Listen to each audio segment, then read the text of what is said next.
Hello everyone, कैसे आप सभी। आई एम श्योर कि आप सभी ठीक होंगे। तो चलिए हम आज का वीडियो स्टार्ट करते हैं। आज के वीडियो में हम डील करने वाले हैं पल्मोनरी ट्यूबरकुलोसिस, जो हमारे एमएसएन में रेस्पिरेटरी सिस्टम से रिलेटेड जो डिसीजेस होती है उसमें पूछा जाता है और काफ़ी इंपॉर्टेंट क्वेश्चन है। ठीक है, तो जो लोग चैनल पर नए हो वो चैनल को सब्सक्राइब करें, वीडियो को लाइक करें और अपने दोस्तों के साथ शेयर करना बिल्कुल ना भूलें। ठीक है, तो चलिए स्टार्ट करते हैं।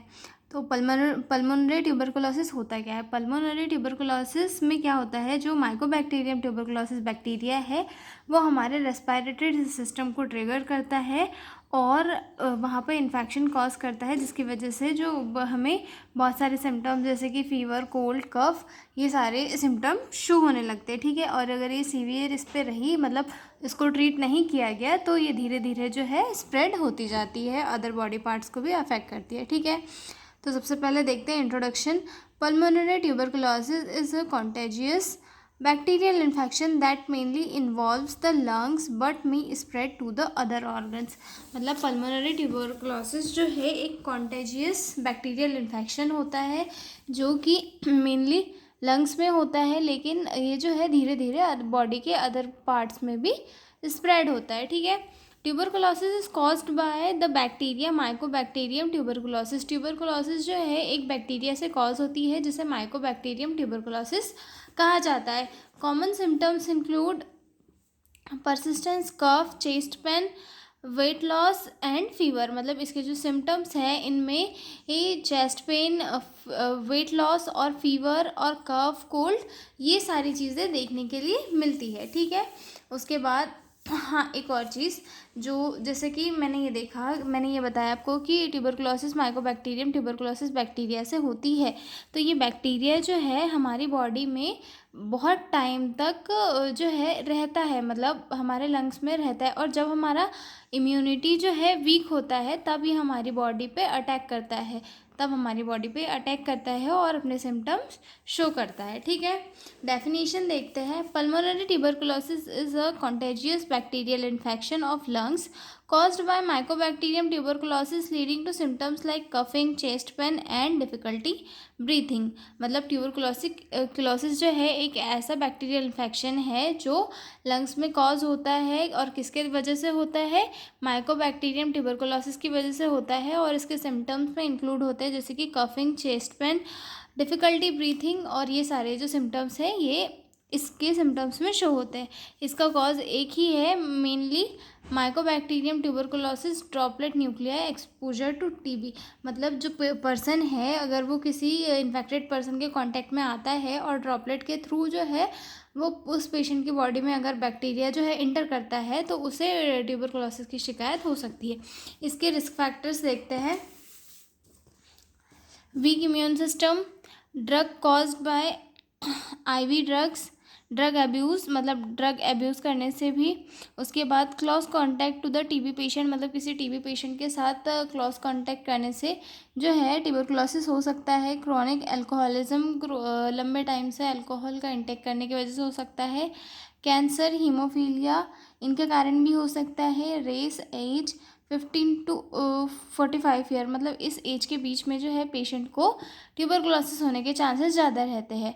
यूज़ ऑफ कॉर्टिकोस्टेरॉइड्स ड्रग, मतलब जो कॉर्टिकोस्टेरॉइड्स ड्रग होते हैं उनके यूज़ की वजह से भी जो है पेशेंट को पल्मोनरी ट्यूबरकुलोसिस होने के चांसेस होते हैं। आगे देखते हैं pathophysiology of pulmonary tuberculosis due to etiological factor. इसमें हम कोई भी इटियोलॉजिकल फैक्टर्स ले सकते हैं, मतलब जैसे कि ड्रॉपलेट का हमारी बॉडी में इंटर होना, success susceptible person inhale the mycobacterium tuberculosis become infected. मतलब जो पर्सन है वो माइकोबैक्टीरियम ट्यूबरकुलोसिस जो बैक्टीरिया है उसे अपने बॉडी के अंदर लेगा और धीरे धीरे उसमें इन्फेक्शन कॉज होगा। ठीक है, bacteria transfer through airway to alveoli and multiply. जो बैक्टीरिया है वो एयरवे के थ्रू हमारे रेस्पिरेटरी सिस्टम में एंटर होगा, और जो ब्रोंकाई से होते हुए वो हमारे एल्वोलाई में जाकर फिक्स होगा और वहाँ पर जो है मल्टीप्लाई होगा। Bacteria spread by lymph node to blood and body. Bacteria जो है लिम्फ नोड्स के थ्रू ब्लड और लिम्फ नोड के थ्रू जो है ब्लड में जाएगा और ब्लड के थ्रू बॉडी में स्प्रेड करेगा। Initiate symptoms immune response inflammation, मतलब अगर कोई आउटर बैक्टीरिया हमारी बॉडी में इंटर करेगा तो हमारा जो इम्यून रिस्पॉन्स है उसके अगेंस्ट वर्क करेगा, जिसकी वजह से जो है इन्फ्लामेशन शो होने लगेगी। ठीक है। Bacteria destroy normal lung tissue, जो बैक्टीरिया है वो धीरे धीरे जो है हमारे बॉडी की जो नॉर्मल लंग टिश्यूज़ है उन्हें डिस्ट्रॉय करने लगेगा। ठीक है।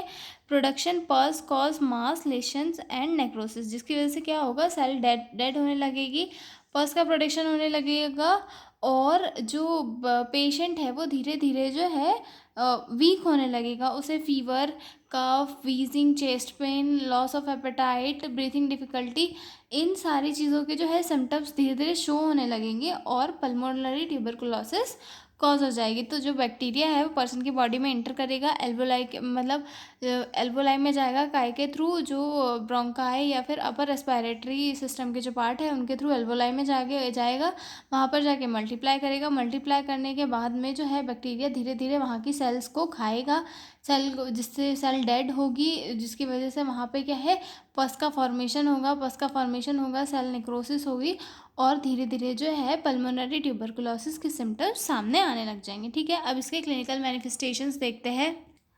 क्लिनिकल मैनिफेस्टेशन में है cough, fever, unexpected weight loss, night sweating, wheezing, chest pain, loss of appetite, crackles, breathing difficulties, sputum production की क्यों होगा, अब बैक्टीरिया जाकर अंदर की सेल्स को मारेगा तो वहाँ पे पस का फॉर्मेशन होगा।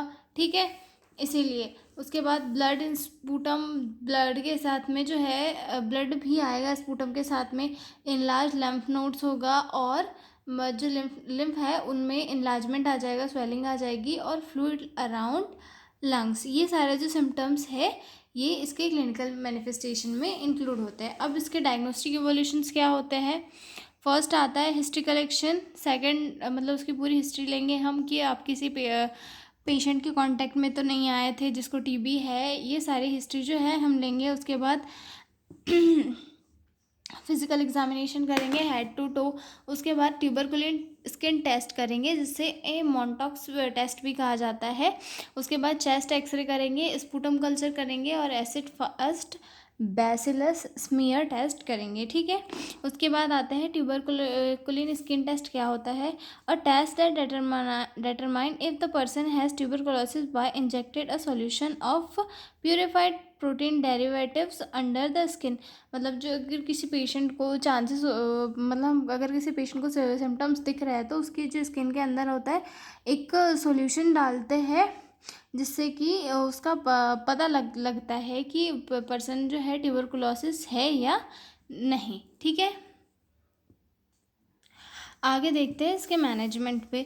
तो मैनेजमेंट में सबसे फर्स्ट तो डॉट थेरेपी दी जाती है ट्यूबरकुलोसिस के पेशेंट की, जिसमें हम बोलते हैं, जिसको हम बोलते हैं direct observation treatment short course, मतलब ये दिया जाता है एक ट्यूबरकुलोसिस वाले पेशेंट को। Direct observation therapy involves preventing the anti tuberculosis drugs directly to the patient and watching he she swallow the medication, मतलब पेशेंट को जो है ऑब्जर्वेशन में रख के उससे मेडिसिन दी जाती है और जल्दी से जल्दी उसको ट्रीटमेंट करके ठीक किया जाता है। ठीक है।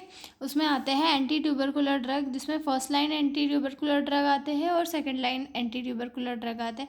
फर्स्ट लाइन में स्ट्रेप्टोमाइसिन आता है, आइसोनियाजाइड आता है, रिफाम्पिसिन आता है, पायराजिनामाइड आता है और इथाम्ब्यूटॉल आता है। ठीक है।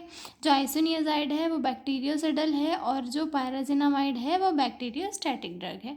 बैक्टीरियोसिडल यानी कि बैक्टीरिया को किल करते हैं और जो बैक्टीरियोस्टैटिक होते हैं ये बैक्टीरिया की ग्रोथ को कम करते हैं। ठीक है। सेकेंड लाइन ड्रग में देखते हैं सिप्रोफ्लॉक्सासिन, अमीकासिन, कैनामाइसिन और साइक्लोसैरिन, ये second line anti tuberculin drug में आते हैं। अब हम देखेंगे नर्सिंग डायग्नोसिस। नर्सिंग डायग्नोसिस सबसे फर्स्ट है infective airway clearance related to excessive thick tracheobronchial secretions, advance evidence by abnormal respiratory rate breath sound. Second है impaired gas exchange related to decreased ventilation and evidence by dyspnea and changes in vital sign. ठीक है, risk for infection related to inadequate primary defenses. उसके बाद imbalance nutrition related to poor appetite and productive cough as evidenced by weight loss and poor muscle tone. Deficient knowledge related to disease condition, treatment, prevention related to lack of exposure as evidence by behavior and expressions. ठीक है, तो ये इसकी 5 बहुत ही simple nursing diagnosis है. मैं इनके care plan में बताती हूँ आपको. केयर प्लान में हम लोग बनाते हैं, सबसे पहले नर्सिंग असेसमेंट रहता है, नर्सिंग डायग्नोसिस रहता है, गोल रहता है, प्लानिंग रहता है, इम्प्लीमेंटेशन रहता है, रेशनल रहता है, देन इवोल्यूशन रहता है. ठीक है, तो सबसे पहले हम देखते हैं नर्सिंग डायग्नोसिस क्या है. Infective airway clearance related to excessive thick tracheobronchial secretion evidenced by abnormal respiratory rate and breath sound. इसमें सब्जेक्टिव डाटा का देखेंगे. My client told me that he is having difficulties in breathing and excessive mucus production. Objective data में देखेंगे. I observed that my client is having breathing difficulty as evidence checked by excessive mucus production and abnormal breath sound. मतलब जो patient है उसका बहुत ज़्यादा excessive amount में जो है सिक्रेशन हो रहा है, जो हमने किससे चेक किया, उसकी ब्रीथ साउंड से और रेस्पायरेटरी रेट से. ठीक है, सब्जेक्टिव डाटा में पेशेंट हमें ये बता रहा है कि पेशेंट को ब्रीथिंग डिफ़िकल्टी हो रही है और जो उसका म्यूकस प्रोडक्शन है वो ज़्यादा है. और ऑब्जेक्टिव डाटा में हम ये देख रहे हैं कि पेशेंट को जो है ब्रीथिंग डिफ़िकल्टीज हो रही है और उसका म्यूकस प्रोडक्शन ज़्यादा हो रहा है, एविडेंस्ड बाय ब्रीथ साउंड और फिजिकल एक्टिविटी या फिर म्यूकस प्रोडक्शन. ठीक है, उसके बाद हम प्लानिंग करेंगे. प्लानिंग में क्या करेंगे, to assess the respiratory function of patient. मतलब पेशेंट का जो रेस्पायरेटरी फंक्शन है उसे असेस करेंगे. क्यों असेस करेंगे, to record the baseline data of patient का बेसलाइन डाटा रिकॉर्ड करने के लिए. To check vital sign, patient का जो है वाइटल साइन चेक करना ज़रूरी होता है नेक्स्ट ट्रीटमेंट प्लान करने के लिए. टू प्रोवाइड सेमी और high Fowler positions to the patient. मतलब पेशेंट को जो है सेमी और हाई फावलर पोजीशन देंगे. क्यों देंगे, क्योंकि ये जो सेमी और हाई फावलर पोजीशंस है ये रेस्पायरेटरी एफर्ट्स में हेल्प करती है. मतलब उसे ये ब्रीथ लेने में काफ़ी हेल्प करेगी. ठीक है, उसके बाद चौथे पे आते हैं, to clear secretion from mouth and trachea. जो पेशेंट का जो ट्रैकिया है और उसका जो माउथ का सिक्रेशन है वो सक्शन के थ्रू हम क्लीन करेंगे. क्यों करेंगे, ऑब्स्ट्रक्शन से बचने के लिए. ठीक है, maintain fluid intake 2500 ml per day. मतलब जो पेशेंट है उसका फ्लूइड इनटेक मेंटेन करेंगे, क्योंकि जो फ्लूइड इनटेक अगर पेशेंट ज़्यादा करेगा तो उसका जो सिक्रेशन है वो थोड़ा थिन होगा, इसीलिए. To administer medication such as indicated bronchodilators. Patient को जो है फिजिशियन के द्वारा जो प्रिस्क्राइब किए गए मेडिसिन है हम वो देंगे, जिससे कि उसे ब्रीथिंग डिफ़िकल्टी ना हो और उसका जो म्यूकस सिक्रेशन है वो काफ़ी कम हो जाए. ठीक है, अब इसका जो हमें इवोल्यूशन मिला अब वो है इफ़ेक्टिव एयरवे. मतलब effective airway maintain in at some extent. मतलब जो पेशेंट है उसका एयरवे जो है काफ़ी इफ़ेक्टिव है और मतलब वो अच्छे से ब्रीथ ले पा रहा है और थोड़े टाइम में, इंटरवेंशन के थोड़े टाइम में वो काफ़ी अच्छा फील करने लगेगा. ओके, तो दूसरा केयर प्लान भी कुछ उसी प्रकार से है, जिसमें impaired gas exchange related to decrease ventilation as evidenced by dyspnea and changes in vital sign. Nursing diagnosis उसमें ये है. उसके बाद subjective data, my client told me that having discomfort respiration and impaired gas exchange from last 2 hours. मतलब patient हमें ये complain कर रहा है कि उसे जो है रेस्पायरेशन मतलब सांस लेने में दिक्कत हो रही है, गैस चेंज करने में उसे दिक्कतें हो रही है लास्ट 2 hours से. फिर ऑब्जेक्टिव डाटा में ही हमें लिखना है, I observe that my patient is having dyspnea discomfort in breathing as evidence by checked vital sign. मतलब हम ऑब्जेक्टिव डाटा में ये लिखेंगे कि पेशेंट को जो है ब्रीथिंग डिफ़िकल्टीज़ हो रही है, ये हमने चेक किया है और एविडेंस कैसे, वाइटल साइन चेक करके. ठीक है, अब इसका गोल क्या होगा, to improve ventilation and adequate oxygenation of tissue. मतलब पेशेंट को जो है, पेशेंट का वेंटिलेशन इम्प्रूव करना है और पेशेंट की बॉडी में जो ऑक्सीजन की नीड है उसे पूरी करना है, उसकी ब्रीथिंग डिफ़िकल्टीज़ को कम करना है। अब इसमें प्लानिंग क्या करेंगे? Planning to assess the respiratory function of patient, patient का जो है रेस्पिरेटरी फंक्शन असेस करेंगे, जिससे कि हमें ये पता चलेगा कि जो पेशेंट है उसे ब्रीथिंग डिफ़िकल्टी हो क्यों रही है, ठीक है।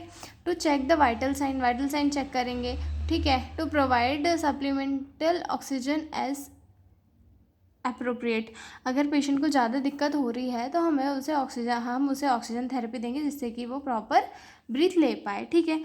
टू प्रोवाइड सेमी और high Fowler position to patient, semi और या हाई फावलर पोजीशन देंगे, जिससे पेशेंट को रेस्पिरेशन करने में अच्छा होगा, ठीक है।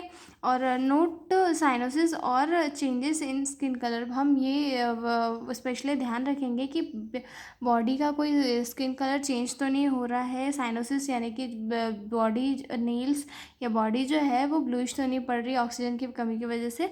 तो ये सारी चीज़ें हम देखेंगे, ठीक है। अब इसका इवोल्यूशन होगा, patient will be a report absence of dyspnea be free symptoms of respiratory distress, मतलब थोड़े टाइम में जो है पेशेंट का जो रेस्पिरेटरी डिस्ट्रेस था वो काफ़ी हद तक कम हो जाएगा, ठीक है। उसके बाद थर्ड केयर प्लान भी कुछ इसी तरीके से बनाना है आपको, जो नर्सिंग डायग्नोसिस दी हुई है मैंने, ठीक है। अब हम मिलेंगे अगले वीडियो में एक नए टॉपिक के साथ, ठीक है। आई एम श्योर आपको ये वीडियो पसंद आया हो, और all the best for your exam. बने रहिए मेरे साथ।